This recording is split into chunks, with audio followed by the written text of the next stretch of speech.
So, mastered our language and challenged the Muslims to public debates. Now, the Muslims had no excuse. The young men tell the elders, they said, look, Saab, you know, if hamari zaban ke andar hamare saath bahas karne mangta hai, this guy wants to debate with us in our language, how can we say no now? So Maulana Abdul Aziz of Delhi, he was forced to take up the challenge. And there was a reverend founder from England who was taking a lead in that debate expedition. And according to the appointed time and date, the debate starts. And I'm told in the book, I'm reading this in the book, that 100,000 people gathered at that great meeting. I don't know how voice was carried those days. But somehow the people loved it, they enjoyed it. Even if they didn't hear, they could see people what's going on at a distance. 100,000 people gathered. And the Reverend began, Reverend Paul. So he began by requesting the Maulana. He said, Maulana Sahib, respected learned man, please get started. So the Maulana Sahib reasons. He says, you are our elder brother. Christianity precedes Islam by 600 years. As such, you are our elder brother, and according to our culture, you have the first choice. Secondly, you are our guest. No doubt an unwelcome guest, but a guest at that. So as such, according to our culture, you have the first preference. So the Reverend was forced to begin. And he began with a question.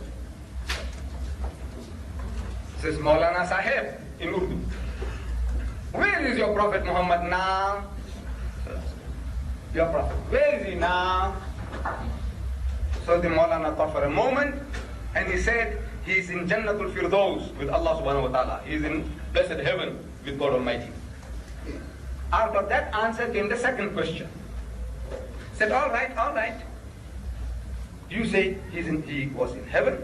He's in heaven. Where was he when his grandson Hussein was martyred at Karbala? Where was he then?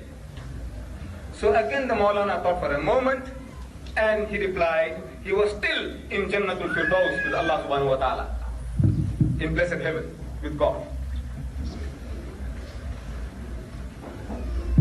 Where was he then? So again the Maulana responds that he was in Jannatul Firdaus with Allah subhanahu wa ta'ala. Out of that answer came the third question. Said, all right. If he was with his Allah in heaven when his grandson Hussein was martyred at Karbala, butchered at Karbala, didn't he ask his Allah for help?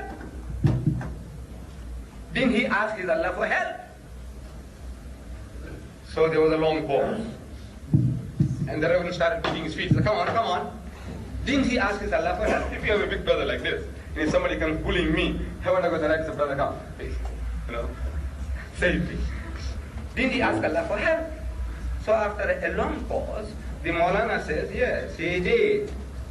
So what did he say? What did Allah say? Because he wasn't saved.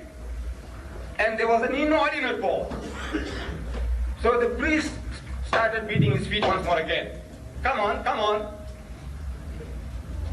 So the Maulana and the people felt the battle is gone. Battle is lost. Maulana ne humko mara diya. This finishes that.